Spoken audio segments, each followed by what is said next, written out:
Και να πάμε στο παιχνίδι. Ελευθεριακός ΠΑΟΚ Κουφαλιών 5-1, 4 γκολ, καρέ του Λαζαρίδη εδώ στην ομάδα του Ελευθεριακού. Πάμε να το δούμε και επανερχόμαστε.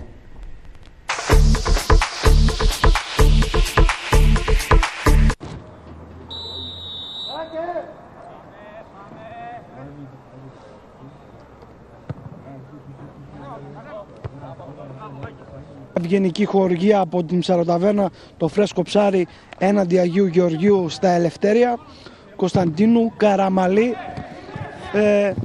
Ο αγώνας που παρακολουθούμε, μια πολύ καλή φάση για την ομάδα. Ωραίο το κατέσμα, Μίσκος τώρα, ένα σούτ ο Μίσκος από το δεύτερο δοκάρι.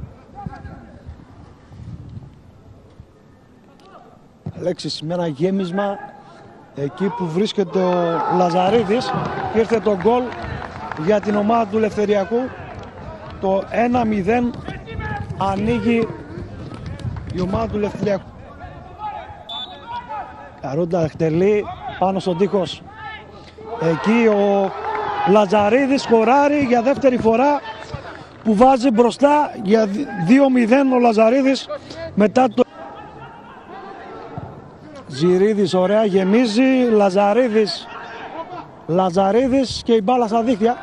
Γκολ πολύ καλό συνδυασμό των παιχτών του Ελευθεριακού. Ήρθε και το τρίτο γκολ, Λαζαρίδης, το 3-0. Αντεπίθεση τώρα για τα κουφάλια, ένα σούτ εκεί από τον Τουμπλαρί. Αντεπίθεση, Μινάογλου, ένα σούτ εκεί από το δεύτερο δοκάρι, η μπάλα εκτός από τον Μινάογλου.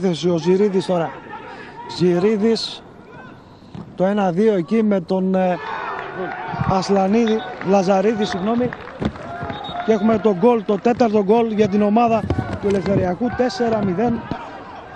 Ο Ζηρίδης στον Ασλανίδη, ένα σούτ, πολύ καλό σούτ, η μπάλα στα δίκτυα.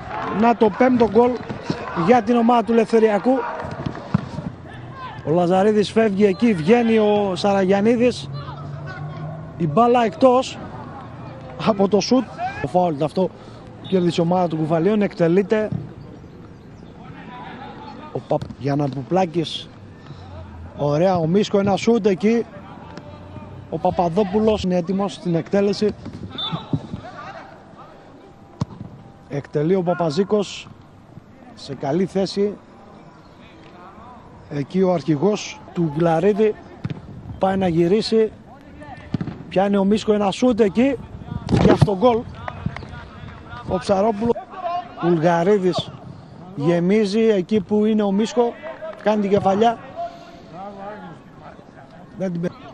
Παπα-Εμμανουήλ τώρα στο Μίσκο, ένα σούτ, Παπαδόπουλος και πάλι διώχνει. Γιανναπουπλάκης, Παπα-Εμμανουήλ, Γιανναπουπλάκης, σούτ στο δοκάρι. Πολύ καλό